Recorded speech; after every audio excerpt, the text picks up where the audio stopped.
Hello, and welcome to Wealth Matters, where we discuss the opportunities and challenges of preserving and managing wealth. This show is presented to you by Gaslowitz Frankel, a law firm dedicated to resolving disputes involving your wealth, whether through your will, your trust, your business, or your investment. Today's show is our 50th episode and marks 5 years of Wealth Matters being on air here on Gwinnett Business RadioX. The show is presented to you by Gaslowitz Frankel, a law firm dedicated to resolving disputes involving your wealth, whether through your will, your trust, your business, or your investments. For news, pictures, and tips, go to our website at gaslowitzfrankel.com or follow us on Twitter at Estate Dispute. Our show's hashtag is Wealth Matters. Your hosts today are Adam Gaslowitz and Craig Frankel, and we're talking about insurance, what you need to know, and how it fits into your financial planning. And now it's time to introduce our guests. We're pleased to have with us today Philip Kahn with Consulting Financial Planning, and Andy Siegel, owner and president of Siegel Insurance. And before we begin, why don't I get each of you to just tell our audience a little bit about yourself? Okay. Well, thank you first, Craig and Adam, for inviting me over. My name is Philip Kahn, and so I'm a certified financial planner. I'm a CPA, and I provide a service that's rare out there nowadays where you don't sell any products. I'm looking at your financial net worth, your cash flow, just trying to help you understand where you sit today so that we can move forward to where you want to be. And I'm Andy Siegel, and thank you again, Craig and Adam, for having me and Philip out here today. Siegel Insurance is a family-owned independent insurance agency, meaning we represent lots of different insurance carriers. We work for you, not the insurance company. We're in our 55th year, and we primarily help businesses and individuals and families with their property and casualty insurance needs. That's your auto, your home, business liability, workers' comp. We also help people with life insurance and disability. Our specialty really is anyone who's looking for advice and help with their insurance coverages and doesn't want to understand it themselves, especially. Well, that would be everybody, I think. Yes. Okay. So, I need your help. So tell me, I go out and get life insurance, or I want to get life insurance, and I think it's really expensive, and I don't know what it is. So what types of life insurance are there? So there are temporary policies and there are permanent policies. The temporary policies are term insurance. Term insurance is the fastest way to fill this bucket that your estate will need after you've passed. It's cheap, but it doesn't last long. It's not there for the long term. The permanent products, such as whole life and universal life, are more and have an investment feature to them. Whole life is very stable. Universal goes along with the market. And as the market goes up and down, your investments go up and down. So they're also more expensive. And as Andy refers to the whole life policy, I sit there and think about the long-term goals and objectives when I think of a whole life policy. And if you need to carry your assets to, say, an heir or something, and those with that feature, or if you're looking at a term policy and you've got a short-term goal that you really want to cover in a certain period of time, so you've got a 10-year window or a 20-year window. Let's be a little more specific. When you say a short period of time, so in other words, you might have young children and you want to make sure, God forbid, that you pass away, that you can pay for college. Right. You get married, you have a child, you want to provide for a college education through age 22, so you want to have a 20 to maybe a 30-year policy that covers that period of time. Usually people are looking at it going, through 20 years I'll have covered my child's college funds with this particular product. Not a policy you hope to keep until you die. Correct. And when you say for long term, where you might want to use it as an estate planning, something, what do you mean by that? Well, for estate planning purposes, if you had, we'll take an extreme on the upper end. Say your assets exceed $11,400,000. Right now, that's your estate exemption. Should you need to pay estate taxes and you want to leave that entire 11.4 for an heir, you might need some estate tax payments, and you'll utilize your insurance for that. A whole life policy might function in that role. Where it's a permanent policy, you exceed the estate exemption or the tax exemption, and you want to use that to pay the estate tax and allow the 11.4 or a lesser amount to go to your heirs. If you've got a permanent policy, does it grow tax-free, or do you have to pay a tax as it grows in value? The policy grows tax-free. There's no tax consequence, and the proceeds are usually tax-free also. And that's an important point. The reason why I asked that question is when you're looking at an investment, however you're looking at an investment, is one of the questions you're going to ask, is it tax-free versus non-tax-free, and kind of try to compare apples with apples? Absolutely, because you're going to end up either with a net pool of funds after tax. You have let's just throw out a number. You have a $100,000 policy. If it were taxable, which most life insurance is non-taxable, but if it were taxable and you got a 40% tax rate, you end up with $60,000. If you've got a non-taxable instrument, this $100,000 comes to you whole, and you decide to do what you want with $100,000. Right. And you're talking about income tax, not estate or gift tax. Correct. Yep. Income tax. Yep. Thank you. Well, actually answer that question too. Is life insurance, does it have to pay a gift or an estate tax? Normally, no. There are some situations where if you don't structure it properly and it ends up in your estate, you could exceed, it would be a surprise pool that ends up in your estate. But a good planner can make sure that doesn't happen. Right. That's what we try to do with your planning piece. And one thing I'd like to add too, think of life insurance as replacing lost income. And that's why term insurance is so good for the young person trying to get their child through college. If they die when the child is 5 years old, there's income that's no longer there that needs to be replaced. And term insurance is the most cost-effective way to do that. Yep. And that leads me to the next time when you have income replacement. What if you're in a car accident or you're somehow disabled for any reason? What insurance is there for that? There is disability insurance. Great question. And you are more likely to be disabled in your lifetime before age 65 than to die. Far more likely, from what I understand. Yes, I think 3 times are the numbers I've heard. So disability insurance replaces lost income. It is either purchased individually by you, like a life insurance policy, and sometimes provided by your employer. Right. When you use pre-tax money to pay the premiums, the benefits come to you tax-free. So in other words, if you pay it out of your own pocket, if you ever need it, it's going to be tax-free. Correct. But Philip, tell us what happens if your employer gives it to you, which is a good thing. Right. It's a great benefit that your employer might offer, but you need to be fully aware that if you're not paying for it, you're going to be taxed on it. So if you're making the contribution to pay the premium, that's a policy you personally are buying. But if your employer is paying for it and it comes to you through some type of disability, you will be taxed on it. And what I do at my office is I'll run scenarios for you based on whatever type of policy you have. So if I look at your premium on your W-2 and say, hey, are you paying for this or is your employer paying for it? I'll run a scenario with either a taxable scenario of you receiving disability benefits or a non-taxable scenario where you're receiving benefits. But disability insurance is replacing income. Correct. Which would normally be taxable. So if you're not paying tax on the disability insurance proceeds, then you need less of it. Correct. To replace the income. Correct. I would reduce the tax calculation in the as far as your use of funds, because I look at it as either a source of funds or a use of funds or some combination. So you're going to basically ask the question, how much do you need? And then you're going to kind of figure it out backwards. Can I ask a question? Let's assume you become disabled. What happens on your other insurance, the payments on that, like your mortgage or your whether there's mortgage insurance or life insurance? Do you still have to pay those premiums, or is that something that you can budget in a different way? Yes, the premiums still have to be paid, but there are some add-ons you can get to those policies, even through your mortgage, some disability insurance in your mortgage that will pay it for you after you've been disabled a certain period of time. And disability insurance ends at a certain point, right? Usually they usually pay till age 65. Correct. Right. Has that changed any with the changing retirement ages, or is it still just 65? I've only seen where it's still up to 65, but there are different. I'm sure you can write parameters into a disability policy, especially if it's your own individual policy. A lot of times when you're offered a policy through your employer, it is a pretty fixed package as to what you can get. Is there a point where you don't need to have it anymore? I mean, at what age are you close enough to 65 that it's not worth continuing to pay for the policy? Well, you can look at, I guess that comes back to the cash flow statement for me. Mm-hmm. I come back and look at my client's age.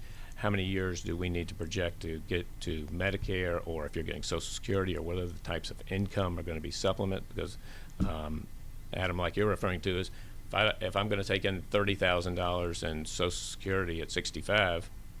And let me just note for our listeners that's pretty much the maximum under the current status. So when you pay your money into Social Security, it goes up the more money you earn. But currently, the most you're going to get from Social Security on today's dollars is about $30,000 a year, give or take. Right. Right. And so if that's going to be your supplement, we would sit back and look and go, do we need your disability supplement? So if you're 61, 62, 63, I mean, is it still worth paying for insurance that even if you became disabled tomorrow would only last a couple of years? Depending on the premium and what your commitments are and how you stand financially at that time, if you can withstand 4 years or 5 years of not having your income, that would be a great time to look at it. If you're still struggling to get where you wanted to be to achieve your financial objectives, that may be necessary. So let's underscore that. So disability insurance is income replacement. Because one of the things, Andy, that I would think about is, well, wait a second, if I'm disabled, I'm going to have medical bills and stuff. Maybe I should start thinking as I age and I reach my 60s or thereabouts that I should be thinking much more about long-term care insurance that might provide for me for disability. So what's the difference? So disability insurance replaces the income. Long-term care is the care and the cost. It covers the cost providing health care for you and medical care, whether it's in-home or in a facility, because you can't take care of yourself. There are a handful of measurements, whether it's bathing, dressing, feeding, etc., that are, if you can't do those, you're considered eligible for long-term care. And that is the cost to take care of you while you're needing help doing all of those. Is this until Medicare kicks in, or is this forever? Medicare doesn't cover that. I would really want to underscore that because we get this question all the time. Does Medicare cover when you need to go to a facility or need in-home nursing care?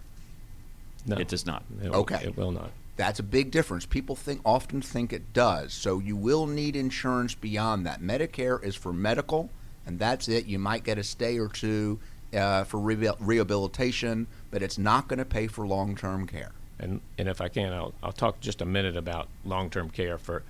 I was in a class yesterday, and we were talking about the numbers, and just so the listening audience can understand, we were talking 125 to 150,000 easily for long-term care issues if you're fully disabled.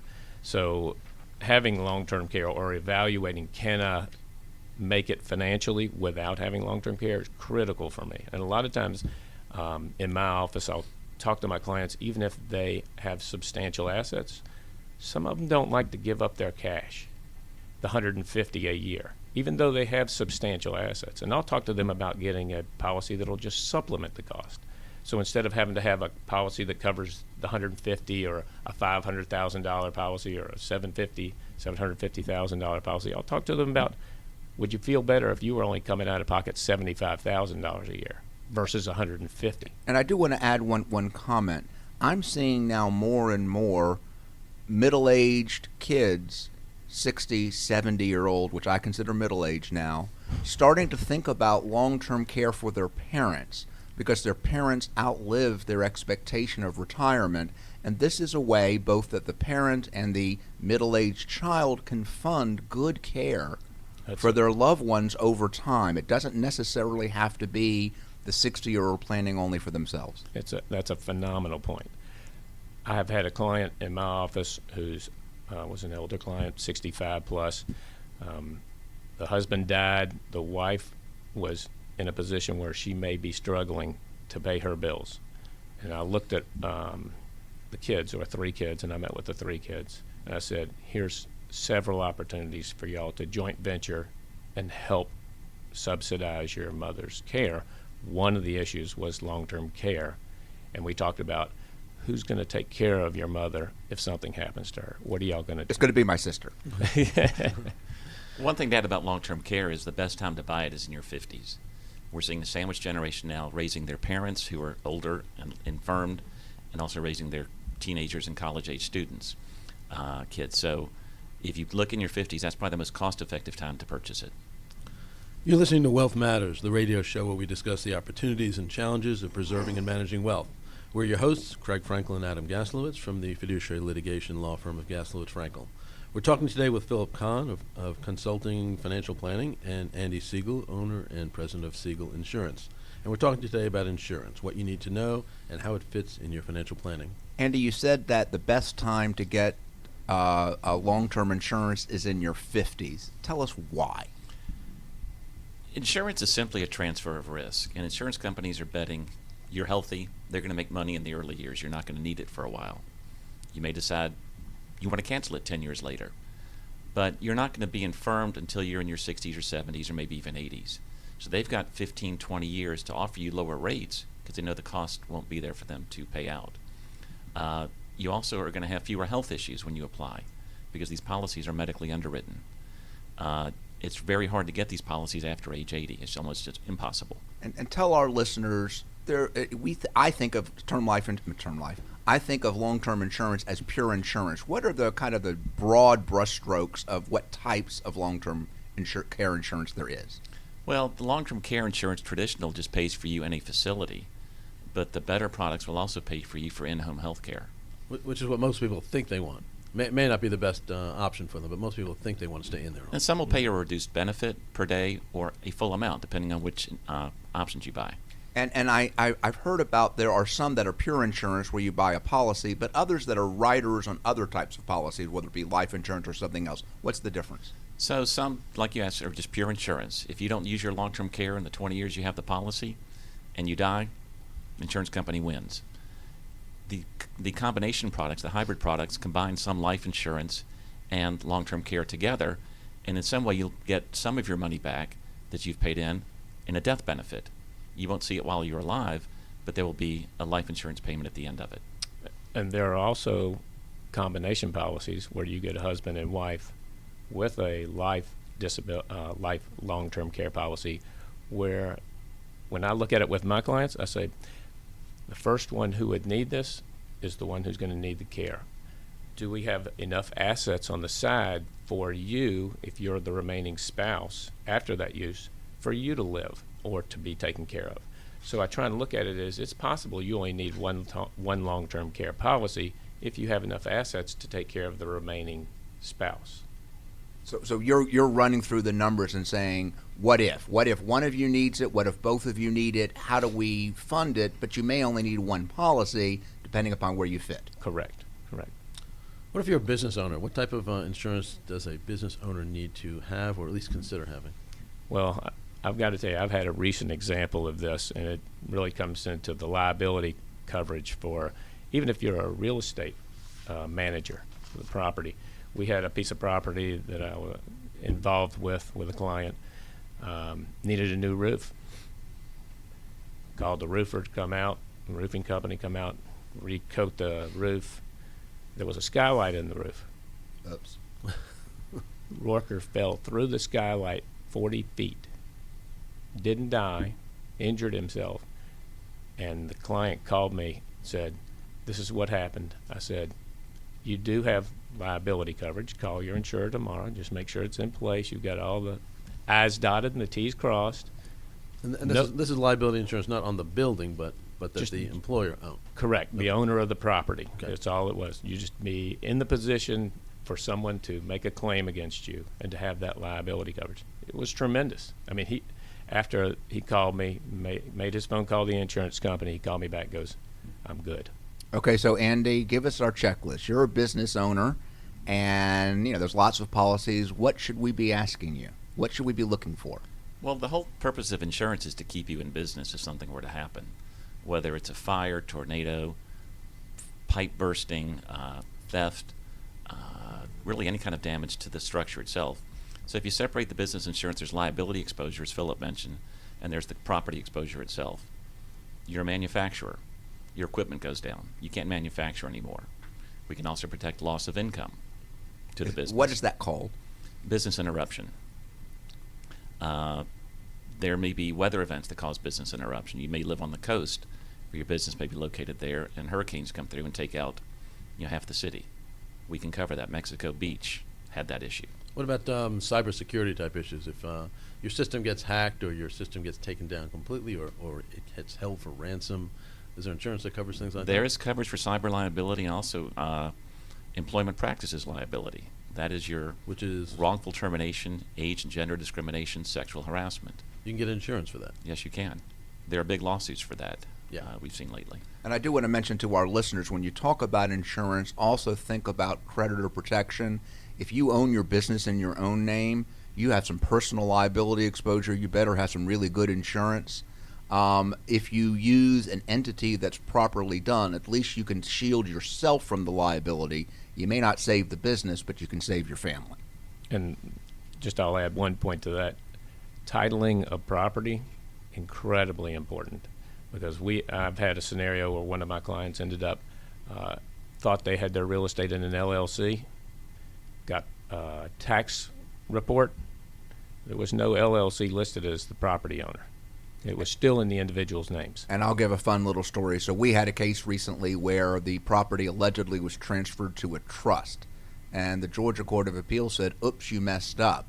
And that was about an $85 million gain to my client who got to keep the property. Be very careful, particularly in estate planning, where you do the titling of the property and it matches up. So I do have a kind of a line that I often use, which is if you ask your client how is the property titled and their lips are moving, they're probably not telling you the truth. Or they're often mistaken. And they don't know it. So Yeah. look at it, both the client and the agent or the advisor. Look at what the title is. It's easy to do online. There's a lot of public information available on tax assessor websites and even the Secretary of State website that help us a lot with that information. So, all right, we were talking earlier about automobile insurance and the things that people don't know that they can or should have as part of their auto policy. Can you talk about that a little bit? Because one of the things you were talking about was excess liability and things like that I'd never heard of before.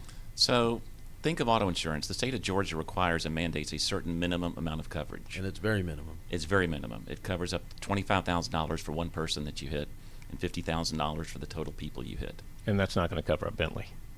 It's not going to cover a multi-car accident. And by the way, the fact that the state requires it doesn't mean you have it. Right. That is correct. Which brings us to the point I think we were talking about earlier. So, and the other part of that, there's coverage for liability to others, for people you hurt, and then to property damage. So the third part of that is $25,000 of coverage for the car that is damaged caused by you. Mm-hmm. The reality is you need to protect yourself for way more than that, and the costs to increase the limits are minimal. So you're protecting others for people you hurt. You also need to protect yourself, which is the uninsured motorist coverage or underinsured motorist coverage. Explain what that is, because it doesn't make total sense when you hear it, when No. you say it. So you mentioned earlier, yes, the state requires you to have insurance, but of course not everyone does. You do have to have it when you register your car, and beyond that, once you let it cancel, the state will start sending you letters, but that doesn't force you to go out and get it. But underinsured and uninsured motorist coverage protect you just like your liability protects others. So if someone hits you, and they may carry the legal amount required by the state, which happened to me last year. I was hit by a guy with the minimum limits. His limits ran out, and my underinsured motorist coverage had to pay. So what that means is if somebody else is at fault and they hit you, if they don't have good insurance, your insurance kicks in and covers it for you. It kicks in on top of what they would have, correct, either for damage to your car or damage to yourself or your passengers. So what do you recommend that clients get with regard to auto insurance, in So- addition to basic coverage? You get the highest limit you can on the auto policy, and you match the uninsured motorist coverage to that. And my theory is, why would you protect yourself for less than you're protecting others? And can you get uninsured motorist coverage that is greater than your liability coverage? Because, with all due respect, I love my family more than the strangers. Most days, right? But no, yes, you can increase the liability coverage by purchasing a personal umbrella liability policy, which is a layer of million or millions on top of your auto and home and other liability coverages. And you can do the same with uninsured motorist. You can purchase that on your umbrella policy also. An umbrella policy is usually attached to homeowners? It's usually a separate standalone policy. Some carriers write it as part of the auto or part of the home, but it's based on how many cars you have, how many homes, boats, rental properties. It'll go over anything you own personally. And if I can, my example, when I think about the umbrella or the comprehensive coverage, I look at it and go, you're driving your balance sheet or your net worth down the road. If you've got a $3 million net worth, forget your car. If you hit and permanently injure or kill someone, that balance sheet is now exposed. Or You're- vice versa. They hit you and injure you. Correct. I mean, But your concern is the liability. Yeah, my concern is I want to make sure I've covered the assets that you've taken a lifetime to build with one accident. Could take care of all, that could eliminate every dollar you have. And that's why that's so important to me. And that's relatively cheap insurance, isn't it? Yeah, it's It's $150 for $1 million of coverage in most cases for one house and 2 cars. Right. So if you're walking around with a net worth of $5 million and you pay $500 for your excess liability It's coverage, the cheapest insurance you can get. correct. Yeah. I mean, we're covering $5 million worth of assets with $500. And one thing we preach at Siegel Insurance is to use your insurance premiums for things you can't afford, not things you can. So hey, Give me an example. So I can't afford the umbrella, but let's raise our deductible on our home insurance or our car insurance by a little bit to save $50 here, $75 there. You're only getting back $500. You're giving up $500 of exposure, but you're using the savings to buy $1 million on the other end. So spend your dollars for things you can't afford, not things you can. So I was reading in the New York Times recently about some issues on VRBO type rental properties where you're renting out your house. Are these creating special issues of liability or exposure for the homeowner? Extremely. The standard insurance policies for rental properties cover the long-term renter, someone who's in there 12 months or longer usually. When you have a VRBO Airbnb, the home or property becomes like a hotel. They're not going to have the same lighting, railing, helping the elderly. I saw an article the other day from the carrier we work with in this area about a person whose rental property had a small pond in it. Somebody did a belly flop in it. Guess what? They didn't know how deep it was. $11 million later was the verdict on that in Alabama. Whew. And is there a way to get it on a regular homeowners, or do you have to get a business type policy? It's a business type policy, but it is for individuals because it covers the liability as a business because you're really running a small hotel. And a lot of times people neglect to bring that up when you ask, like when I'm looking at their statement of net worth, and they say, yeah, we've got a home here in Atlanta and we've got a home on the lake. Do you rent that home in the lake out? Does your insurer know that you rent that home out? Because if you don't discuss that with your client, they're going to walk right past you and just say, oh, it's just a second home. But if you ask that question and they have exposed themselves liability-wise, that's when that's when I would call Andy and say, Andy, I've got somebody I think you need to talk to. Does it matter how much you rent your lake home out for? So if you only rent it out a few weeks a year, is it an issue versus, Are you asking tax-wise, or are you? Well, tax-wise, you can get 14 days. Yeah. You can get 14 No, days without an issue income tax-wise. The master's rule. Yeah, but if you rent it out one day and you don't have that type of liability coverage and it's a rental where you're operating this as a business, Andy, how would you respond to that as a... What can go wrong does go wrong. We so appreciate our clients that ask permission and not forgiveness before they do something. That would not be most of your clients, would it? Some we just don't know about. Yeah. Let me ask a kind of an odd question. So we do a lot when you get insurance, they ask you all these questions. They ask you, have you ever had a heart attack? Or they ask you on your homeowners, do you rent it out? Tell our listeners how honest they need to be. You need to be 100% honest. It's that simple because you don't want to risk a claim being excluded because you weren't truthful in the application. And I can tell you as a lawyer, that's one of the high reasons why insurance is denied, is you said something that wasn't true on the application. So I warn our listeners of that. Well, also with technology these days, underwriters in vacation areas such as beaches might Google an address. There's ways to find out if your home is in a short-term rental program just by looking at that. I do recommend any short-term rental property be outside your own personal name. Set up an LLC for it. Limit your liability. Which is cheap and easy to do. Yes. Yes. Transfer the risk by buying insurance, but limit the risk by setting up the LLC. Any particular mistakes you generally see your clients making with regard to insurance? Well, you're stumping me here, Adam. There's so many. The one I was telling you about where, a lot of people just don't think of the liability, the potential liability if you're a real estate owner, even if it's a small rental home. Mm-hmm. The exposure, you think if you've got it in an LLC and you're fine and there's no issue. The contagion, I kind of look at it as if somebody has a claim against that property, say you own a $100,000 little rental property and they make a claim against that, and that's not going to satisfy their needs. attorneys. Is that going to be the end of the day? What about people who have others working at their house, either landscapers or housekeepers or fill in the blank? Yeah. I mean, additional insurance required for that, or You different always- considerations required? In a perfect world, you always want to hire insured contractors to work on your home. That means general liability and workers' comp. As Philip mentioned, let's say this happened at someone's home where someone fell through a skylight. That person's workers' comp and general liability would have protected them for the workers' comp and any liability had they hurt someone in the process. But a homeowner often doesn't have that. Well, the homeowner has their own liability in case someone's hurt on their property Mhm. who was an invited guest, which could be a housekeeper or a landscaper. But do you want to put that liability at risk when the guy comes to clean your gutters and falls off the ladder? Do you want to be impacted by his mistake? And that's where the umbrella would step in. Correct. But the thing you mentioned about mistakes people make, I think, is really failure to inform or consult. We look at it as insurance in our role as trying to give you advice to help you in your business. Should you do this or should you not do this? And our better clients will call ahead of time and say, hey, should I buy this car for my 16-year-old kid? Or should No. Your kid, maybe. Yeah. Or in business, should I offer this line of product? Well, I'm importing this stuff from some foreign country. I can't get product liability on it. Well, Is that a risk? I mean, those are things that we want to talk to first before they actually commit. Right. So most people aren't going to know enough. I mean, even if they listen to this whole radio show, they're not going to know enough about insurance to go into somebody and say, "I need this, this, and this. I'm not covered for those things." More than likely, they're going to want to come into somebody and say, "I don't know anything about insurance. Tell me what I ought to have." Is that the kind of thing that a client would normally do with you guys? Well, for me, it's critical for me to establish their net worth, their cash flow. When I see those things, questions just start to pop.